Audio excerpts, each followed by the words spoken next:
Hermetic Herbalism and Pharmacology.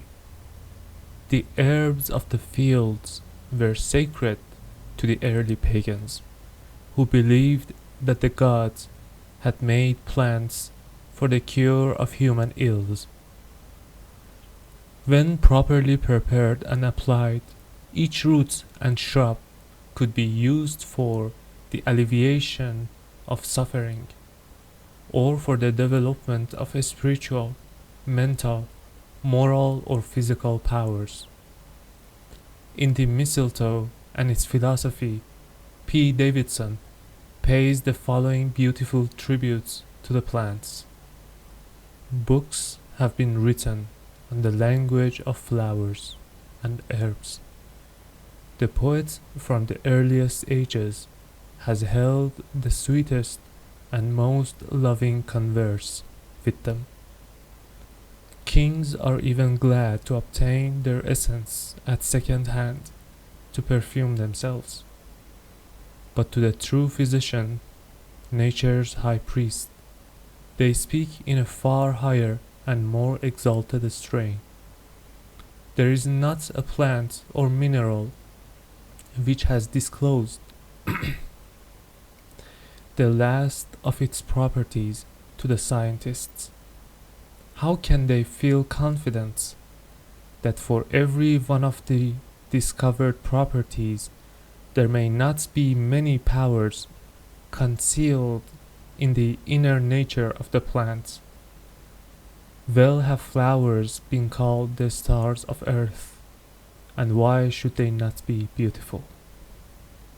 Have they not from the time of their birth smiled in the splendor of the sun and by day, splendor of the sun by day, and slumbered on the brightness of the stars by night? Have they not come from another and more spiritual world to our earth, seeing that God made every plant of the field before it was in the earth, and every herb of the field before it grew? Many primitive peoples used herbal remedies with many remarkable cures. The Chinese, Egyptians, and American Indians cured with herbs diseases for which modern science knows no remedy. Dr. Nicholas Culpeper, whose useful life ended in 1654, was probably the most famous of herbalists. Finding that the medical systems of his day were unsatisfactory in the extreme, Culpeper turned his attention to the plants of the fields, and discovered a medium of healing which gained for him national renown. In Dr. Culpeper's correlation of astrology and herbalism, each plant was under the jurisdiction of one of the planets or luminaries. He believed that disease was also controlled by celestial configurations.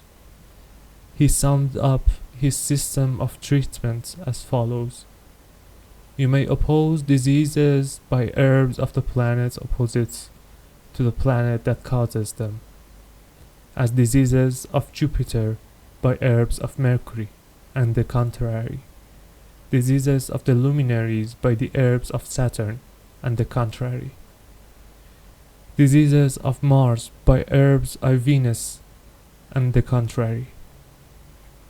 There is a way to cure diseases, sometimes by sympathy, and so every planet cures his own disease, as the sun and moon by their herbs cure the eyes, Saturn the spleen, Jupiter the liver, Mars the gall and diseases of color, and Venus diseases in the instruments of generation.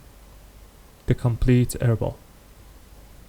Medieval European herbalists rediscovered only in parts the ancient Hermetic secrets of Egypt and Greece, These earlier nations evolved the fundamentals of nearly all modern arts and sciences. At that time, the methods used in healing were among the secrets imparted to initiates of the mysteries. Unctions, choleria, philters, and potions were concocted to the accompaniments of strange rites.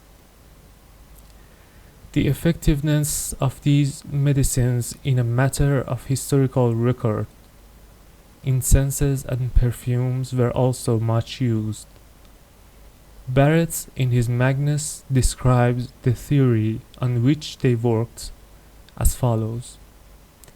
For because our spirit is a pure, subtle, lucid, airy, and unctuous vapor of the blood, nothing, therefore, is much better adapted for collyriums than the like vapors, which are more suitable to our spirits in substance.